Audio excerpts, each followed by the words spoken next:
In today's bottling session, now that we have everything processed through the filter press, we have a container full, almost 15 gallons full of beautiful clear syrup.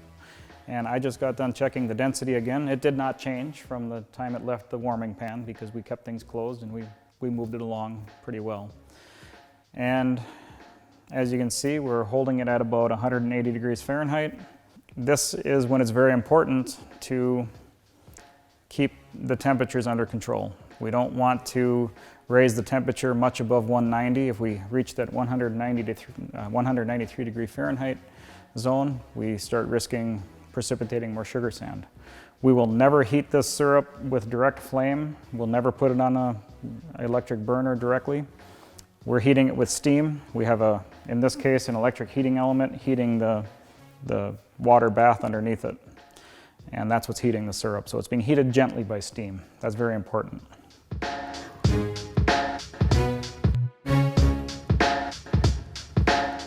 This is an example of syrup that was bottled when it was too hot. So it went into the bottle looking crystal clear. Yeah, you can see that there's like a yellow sludgy scum on the bottom of it. Sugar sand. And we can even shake it loose in there. So that is sugar sand. It's not harmful to eat, but very unappealing, especially for someone that doesn't know the maple process very well. So by heating it gently the way we are and not exceeding that 180, 190 degree temperature range, we'll keep that under control for sure. So I'll show you what we do for gloves and then we'll get going. The glove I use is a simple cotton glove just to use as a heat insulator. And then I have just a latex plastic glove over the top of it just to shed the syrup. If I do spill, it doesn't soak into the cotton and burn my hand. And we'll fill some bottles. A typical process is I will have the person filling bottles will sit directly in front of the bottler. Someone will supply that person with clean bottles. They'll fill here and hand them over to another person that will thread the lid on. So that's the normal process. Today it's just Angela and I doing a demo, but it's the exact same thing. I always tilt this bottle at an angle. Same thing with filling a beer from a tap. You don't want to splash it in there and create all that head on top of it.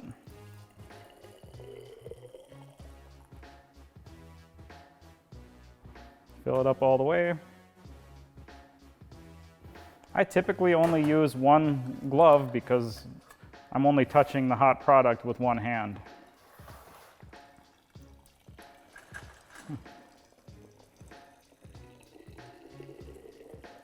We use a dripless valve on our steam bottler, but just as a precaution and really out of habit, I always slip a clean bottle directly under the spout as I pull the full one away. And if you take note on what Angela's doing, she's going to thread the lids on and then she's going to tip it on its side for a brief moment just to kill the bacteria that might exist on the bottle. So the caps that Angela put on the last several bottles are the black metal lock caps. They're just a very basic cap. There's nothing fancy about it. It's just a metal lid with a seal inside. Now, the other type of lid that we deal with is a flip-top lid. It's plastic and it has the flip-open top that exposes a pour spout. And it's super handy for the consumer to use, but it is a little bit more tedious for us as we're bottling. It's very important when you put the lid on that bottle to thread it tight once and don't ever try to go back and retighten it. So it's tight now, tip it on its side, set that bottle aside and don't even look at it until it's cooled off. If you go back after you thread the lid on, if you go back and try to retighten this flip-top lid a few minutes later, once everything is hot, once the plastic is hot, there's a very good chance you're going to strip it out and it'll pop off and it's going to have to be resealed. So very, very important that you do this systematically and just leave it be. The black metal lids are way more forgiving.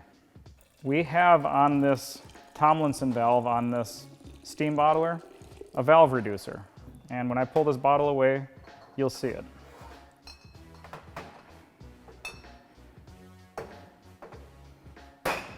It's the stainless steel extension that comes down out of the Tomlinson valve. For these big quart bottles, it's much less important. We don't really need that valve reducer, but when we get into the smaller bottles, it's very, very important to have that on there. In fact, on some of the very tiny ones, it's imperative to have that valve reducer in place. Starting with this size right here, this is a 12-ounce flask, and the 8-ounce, it's very important to have that reducer because I can't sufficiently fit that plastic part of the valve into this bottle. Once you're seated and your sole purpose is to fill bottles, you can really get them consistent. In this case, on these bottles, I'm aiming to fill it to the top of this handle, which is as close as I dare to go without overfilling it. You'll find then, as the syrup cools in that container, the level will drop down. It'll appear to have less syrup in it than you put in it. And that's why it's important to fill it as full as you safely can. When it comes time to label, you'll want to make sure that everything is cooled off. Most of the labels that you buy, the adhesive on those labels is not meant to handle the heat of the syrup that you're putting in these bottles. So let these bottles sit overnight and label later on when they're down to room temperature. If the person filling the bottle accidentally gets any syrup on the threads, make sure that you have a damp cloth handy so that you can clean those threads off. Even though it probably wouldn't affect the seal in most cases, it's unappealing when a consumer has to crack it open and break all those sugar molecules open on the threads. You want to avoid that. The presentation starts right when they look at the bottle and start opening it, before they even taste it. It can be a turn-off if they feel that syrup hardened in the threads of the cap. All right, on SmokyLakeMaple.com, you will find the most complete nutrition facts labels available in the industry. So we have an FDA-approved nutrition facts statement. We do have the ingredients statement, allergens, gluten-free. We have storage instructions, and so these are available on our website. We also have volume discounts and front labels as well. Don't undersell your front labels. Angela made some very crafty front labels. She's an artist, the best artist I know. So she has a couple different varieties of front labels, and they're universal and they're awesome. They're going to be unlike anything else at the farmer's market. So check those out too, very important.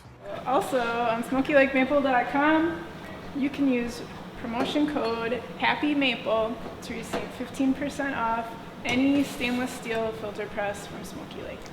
This is what it boils down to, filtering and bottling with Smoky Lake. We hope you learned something, and if you have any questions, please don't hesitate to call us. We are always happy to help you. We're your partners in Maple. All right, bye.